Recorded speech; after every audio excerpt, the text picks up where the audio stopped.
Dear students, this is your worksheet number 29 dated 29th of January. तो reproduction in animals हम पढ़ रहे थे and we all know that we and our siblings मतलब हमारे भाई बहन जो होते हैं get some characteristics from their mother and some characteristics from their father. तो बेटा आप अपनी शक्ल या अपने भाई बहनों की चाचा ताऊ मौसी मामे सबके बच्चों की शक्ल मिलाएंगे तो आप पाएंगे कि मौसी और मामा के बच्चों की शक्ल आपकी नानी से नाना से मिलती है. और क्योंकि आप भी आपकी मम्मी भी नाना नानी की बेटी हैं तो आपकी शक्ल में भी कुछ ना कुछ उनसे मिलावट जुलता होगा. तो मिलान होता है. और जो आपके दादी दादा हैं उनके बच्चे पापा हैं आपके, तो आपकी जो शक्ल है वो आपके भाई बहनों की शक्ल आपके पापा से तो मिलती होगी, दादी दादा से भी मिलती होगी. और बुआ और चाचा ताऊ जो होते हैं वो क्योंकि पापा के भाई बहन होते हैं तो उनकी शक्ल दादी बाबा से मिलती है. तो यही बात वो इस लाइन में समझा रहे हैं. वाई डज दिस हैपन, ऐसा क्यों होता है? To understand this we understand the fertilization process. तो इसको देखने के लिए फर्टिलाइजेशन प्रोसेस पढ़ेंगे. लास्ट वर्कशीट में आपको याद होगा कि फीमेल का ओवम होता है और मेल का स्पर्म होता है. तो दोनों जब जुड़ जाते हैं when both of them are attached, तो बेटा साइंस पढ़ेंगे तो अटैच शब्द नहीं बोलेंगे, हम फ्यूजन शब्द बोलेंगे जो कि आपने पढ़ा था. तो फ्यूज हो जाता है स्पर्म जो है ओवम में फ्यूज हो जाता है. और आपको जगह याद है फैलोपियन ट्यूब में होता है. ठीक है, तो this process is called fertilization. तो बेटा ये जो स्पर्म होते हैं वो मेल गैमीट होता है, नर से आता है मतलब पापा से आता है. और जो ओवम होता है वो फीमेल गैमीट होता है, वो मम्मी से आता है. तो दोनों के अंदर न्यूक्लियस होता है, दोनों सेल होती है ना. याद है आपको? पिछली वर्कशीट थोड़ा रिवाइज करना.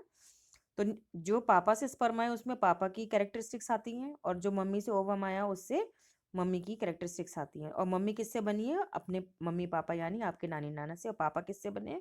अपने मम्मी पापा यानी दादी दादा से बने हैं. तो इस चीज़ को ध्यान में रखेंगे, इसीलिए आपकी शक्ल नानी नाना और दादी दादा दोनों परिवारों से मिलती है. So the fertilization is the process of fusion of male gamete sperm from father and female gamete ovum from mother. There are two types of fertilization. First is internal fertilization, the fertilization in which fusion of male gamete and female gamete takes place inside the human body is called internal fertilization. और बेटा ये जो है it takes place in the fallopian tube. For example, human, cow, hen, cat and dog. मतलब जो भी animals अपनी body के अंदर से बेबी को या एग को रिलीज करते हैं, निकालते हैं, रिप्रोड्यूस करते हैं, उनके इंटरनल फर्टिलाइजेशन कहलाता है. ठीक है. Second is external fertilization. इसमें वो एनिमल्स होते हैं जो अपनी बॉडी में से बेबीज को या एग्स को नहीं निकालते. वो फीमेल जो होती है अपने एग्स ले कर देती है इन वाटर, और जो मेल होता है वो उसके ऊपर जो एग्स बाहर रिलीज करें इन वाटर उसमें स्पर्म्स छोड़ता है और बाहर बॉडी के बाहर फर्टिलाइजेशन होता है. तो उसको हम एक्सटर्नल फर्टिलाइजेशन कहते हैं. तो the fertilization in which the fusion of male gametes and the female gametes takes place outside the female body is called external fertilization. For example, frog, fish, starfish, toads, etc. In such cases, female lays hundreds of eggs. A layer of jelly holds the eggs together and provide protection to the eggs. As the eggs are laid, the male deposits sperm over them. Each sperm swim randomly in water with the help of his long tail. The sperms come in contact with the eggs. This results in fertilization. Here, the fertilization takes place in water outside the female body. This type of fertilization generally takes place in aquatic animals. So, this is called external fertilization. You people must read this lesson because it will also help you in class 9th and 10th. ठीक है. So, don't think कि 8th का lesson है तो हम इसको थोड़ा सा पढ़े थोड़ा सा ना पढ़े उसको छोड़ दें. Every lesson is a base for your next class. Now, have you heard of test tube babies? In some women, oviducts are blocked. Such women are unable to bear babies because the sperm cannot reach the eggs for fertilization.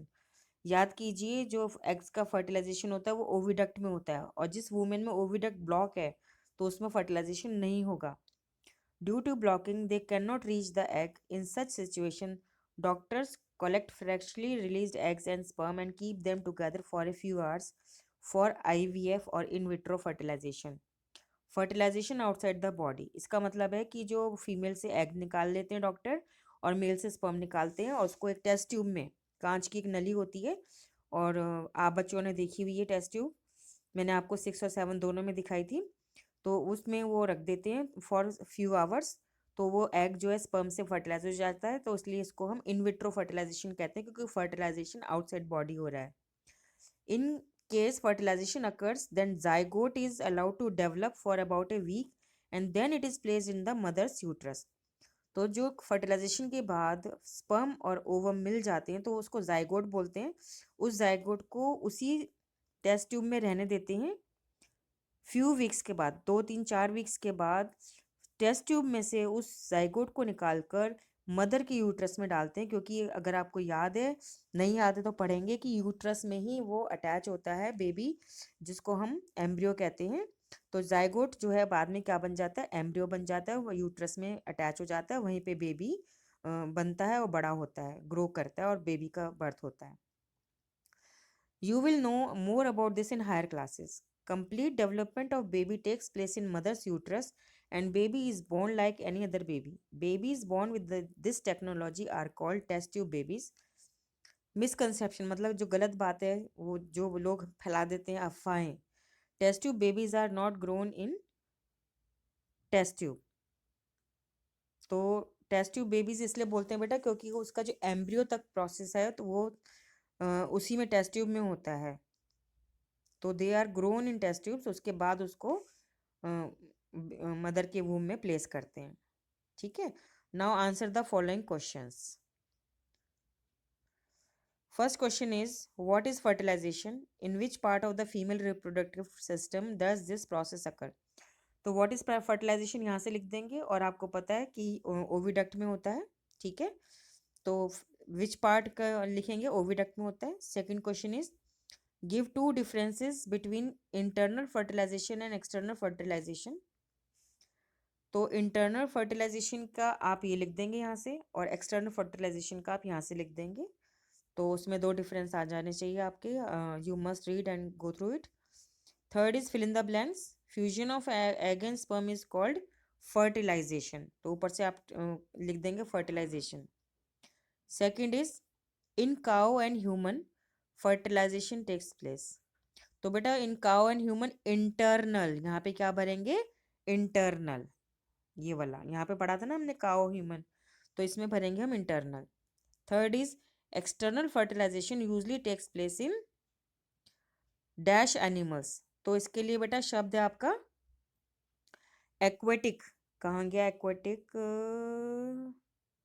ये लिखा, this type of fertilization generally takes place in aquatic animal. कौन सा, external, तो यहाँ पे शब्द भरेंगे aquatic. ठीक है, fourth question is write full form of IVF.